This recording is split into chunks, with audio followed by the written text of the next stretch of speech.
Hi there, I'm Chris White and welcome to the Chris White Challenge. The bitch behind me ironing is my younger brother Steven, and he has a black belt in keeping it real. Say hi, Steve. Yeah, what's up? There we go.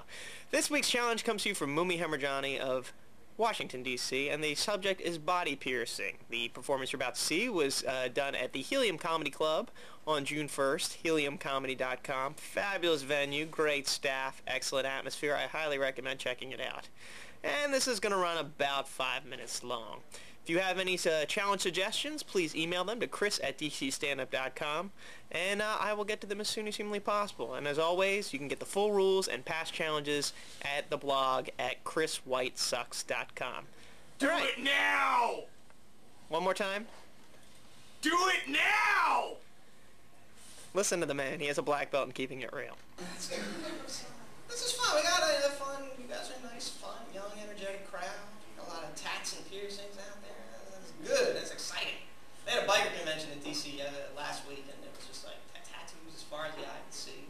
People were never getting through airport security in less than 20 hours. It was just exciting. Yeah, that's good. Yeah. I don't know, man. Piercings are crazy. When you were younger, it was simpler. Like a lot of guys get the earrings now, and like when I was younger, it was very simple. If you were a guy and you had one earring, you were gay. It was simple. Like you knew, right? If you were a guy and you had 2 earrings, you were a pirate. It was simple.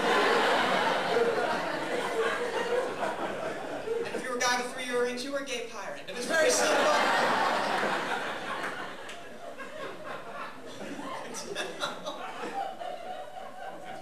Oh, man. I don't know. I actually did have a piercing once. This is kind of crazy. I had my lip pierced, and it was a fish hook. And then attached to the fish hook was some fishing line. And then attached to the fishing line was my drunk dad holding a fishing pole. It was exciting. Norman Rockwell painting. A lot more blood. It was great. It was fantastic. And that hurt, but what really hurt is when he felt the need to reel me in. That was unnecessary. It's a shame. I was like, oh, I'm sorry, son. I'm over the limit for the day. Into the lake. Here we go. Yeah. Dad's dick. That's all I'm saying. I think if I were going to get another piercing, I'd have to go practical. Like, I think I'd get like one of those eye things, and then I'd have a chain and then a pen on the end of the chain, right? Because you never know when you're going to need a pen, right?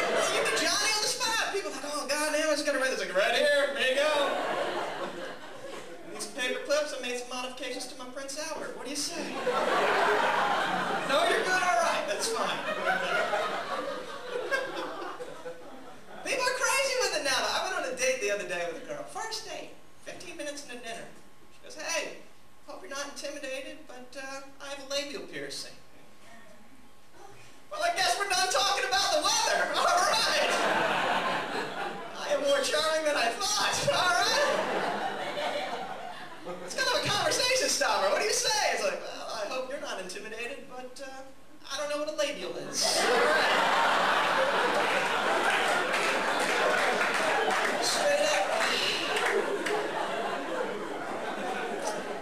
I'm not even gonna Google it. Yeah. People do the crazy things. Guys get the Prince Alberts. That's pierced down there, and that's so. Why would you do that? And people say it's to have sex feel better for the woman, right? And that's very noble, but I'm not pleasuring women 24 hours a day. Isn't there like a clip-on or something?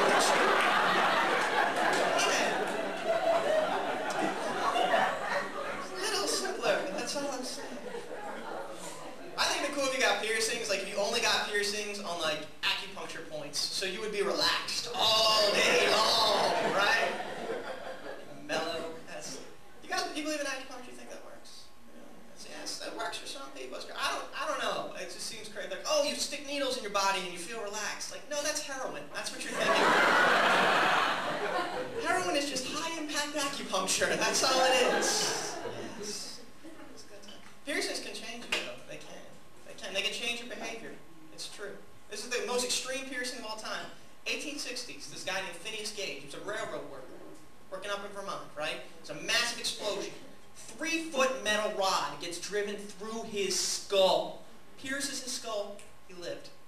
And he used to be a really gregarious, outgoing, friendly dude. After the piercing, he was just a miserable SOB. Hated everyone, never talked to him. It changed him forever. And And here's another story. Last year, there was a girl in New Jersey. She was 15. Her name was Catherine Smith. She used to be a straight A student.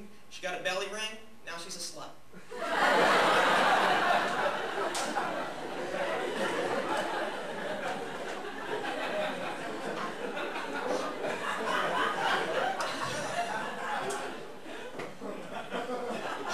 That was retarded.